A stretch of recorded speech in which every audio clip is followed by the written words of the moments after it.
when a barge that was blocking the way was sucked into the hole.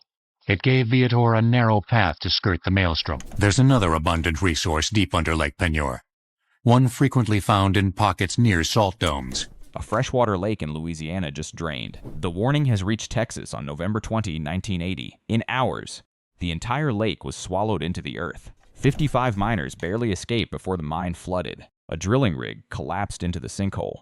11 barges sank. 65 acres of solid ground disappeared. The Delcambre Canal reversed and flowed backwards from the Gulf of Mexico. For a few days, Louisiana experienced a 164-foot waterfall, but here is the detail that tells the real story. This is not just a Louisiana disaster.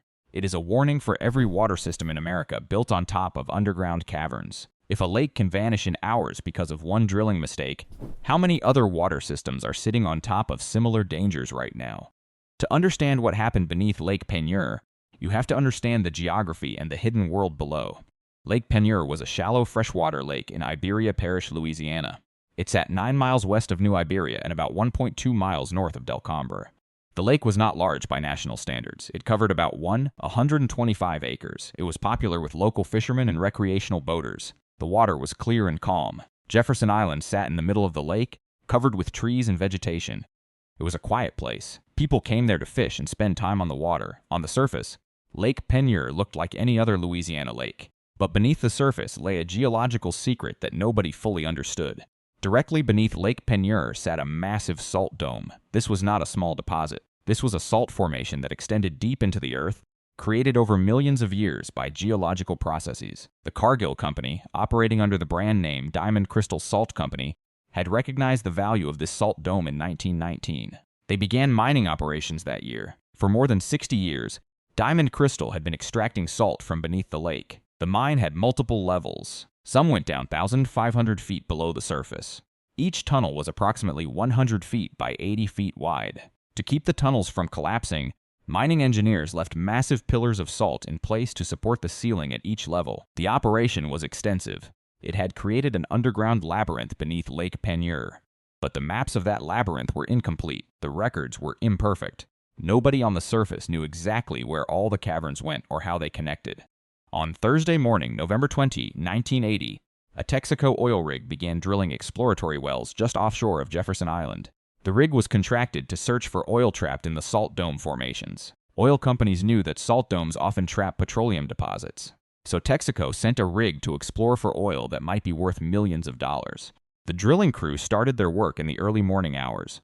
They were drilling exploratory holes to see if oil was present at various depths. The drill assembly was a 14-inch diameter bit, capable of boring through rock and salt. Around 8 a.m., after drilling for some time, the drill assembly became stuck at a depth of 1,228 feet. The crew tried to free it. They worked to loosen the drill. They applied force and pressure, trying to dislodge it from whatever was holding it. What the crew did not know was that their drill had punctured directly into the Diamond Crystal salt mine beneath them. The drill had gone through the lake bottom and penetrated into one of the inactive sections of the mine that had already been excavated. The maps that both Texaco and Diamond Crystal were using did not match reality. Either Texaco was drilling in the wrong location, or Diamond Crystal's mine maps were inaccurate, or some combination of both. The Mine Safety and Health Administration investigated this question later, but could never definitively answer it. The evidence was destroyed in what followed, but at that moment the drill was in the mine, and fresh water from Lake Peigneur was about to start flowing down into salt caverns. What happened next was a cascade of physical processes that accelerated beyond anyone's ability to stop it. Fresh water from the lake started seeping into the hole created by the drill, but this was not a slow leak.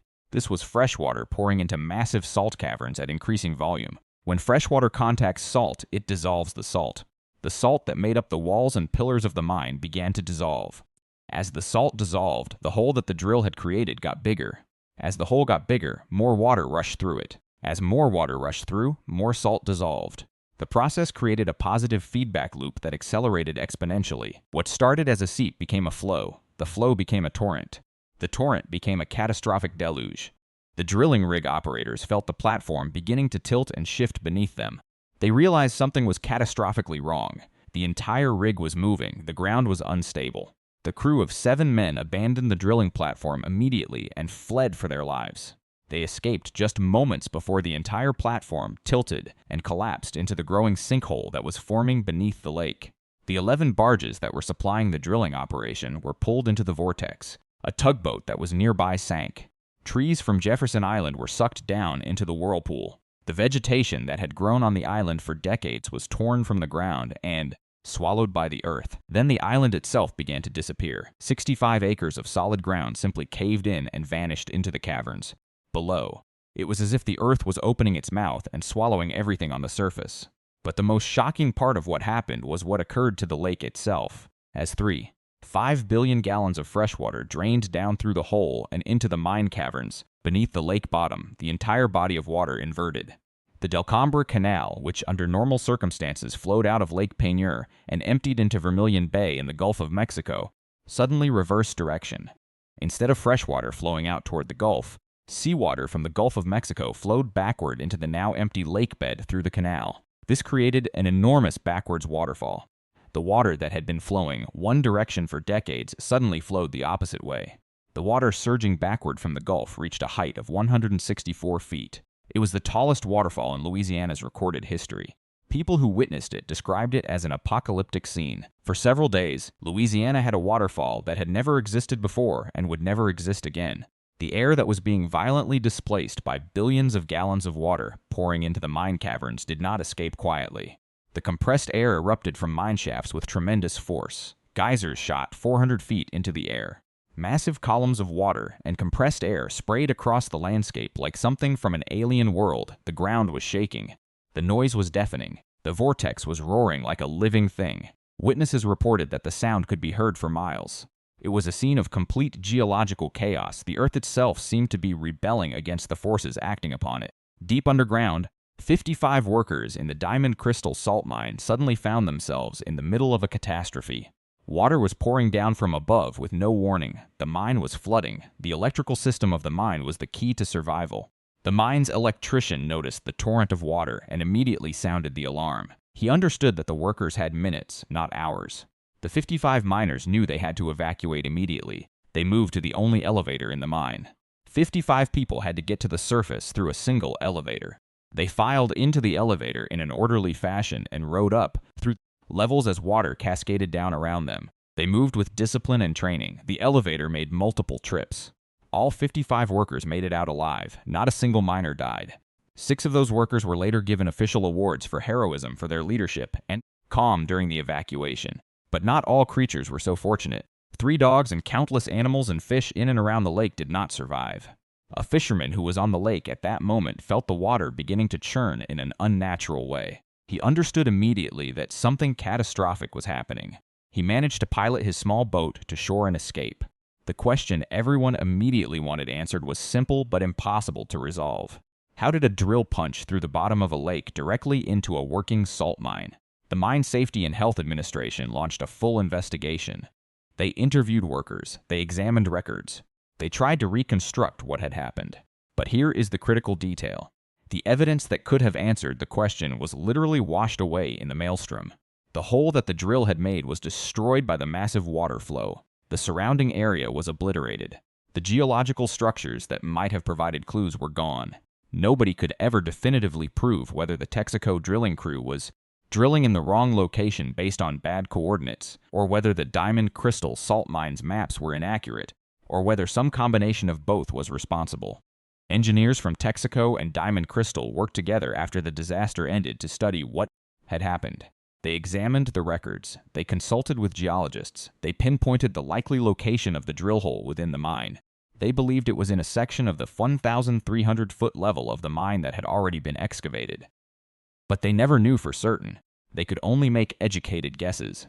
The MESHA released a full report in August 1981 that exhaustively documented everything that had occurred. The report was 57 pages long. It included technical details. It included interviews. It included diagrams. But the report stopped short of officially assigning blame or definitively determining the cause.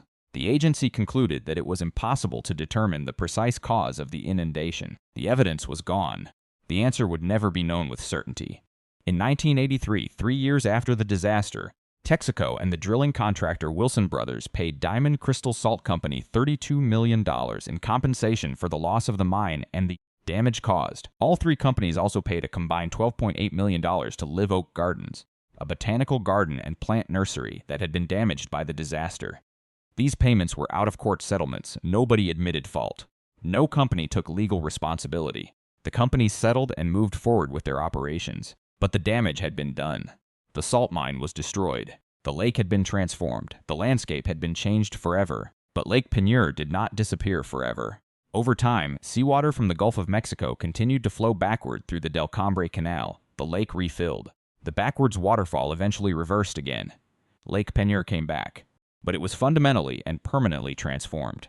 It was no longer a freshwater lake. It had become brackish water, a mix of salt and fresh water. Instead of being 10 feet deep on average, it now had depths reaching 200 feet in some places due to the massive sinkhole that had formed on its bottom. Louisiana's deepest lake was created by disaster. From a recreational freshwater lake popular with fishermen, it became something alien and strange. The forest that had covered Jefferson Island was destroyed. The ecosystem that had existed for centuries was gone.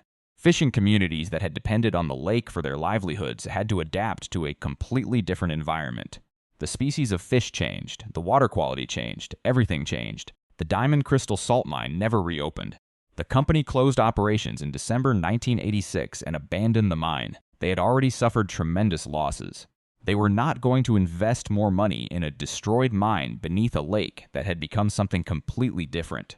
But the caverns beneath Lake Peigneur did not stay empty for long. By 1994, a company called AGL Resources began using the salt dome beneath the lake as a storage facility for pressurized natural gas. They drilled new caverns and prepared the space for storage. Today, directly beneath a lake that experienced one of the worst industrial disasters in American history, enormous quantities of natural gas are stored in caverns that were once mined for salt and then catastrophically flooded by an entire lake. The irony is complete. The space that caused the disaster is now being used to store energy resources. In 2009, local residents began expressing serious concern about the safety of storing natural gas under a lake in an area with active drilling operations. Their fears were not unfounded. The question that haunts this story is the same question that should haunt every water manager in America. If maps can be wrong, if caverns can fail, if one drilling mistake can drain an entire lake in hours, then what other disasters are waiting to happen beneath the surfaces we walk on every day? The fundamental problem is that the underground world is not fully documented or understood. Caverns exist where people thought there was solid ground. Water systems are built on top of geological structures that can fail without warning. Salt domes can collapse. Oil and gas operations continue drilling in areas where geological knowledge is incomplete. And accidents can unfold with terrifying speed. One miscalculation, one wrong coordinate, one inaccurate map. That was all it took to drain an entire lake and transform a landscape in a single morning. That is what happened at Lake Peigneur on November 20, 1980, and that is why the warning has reached Texas.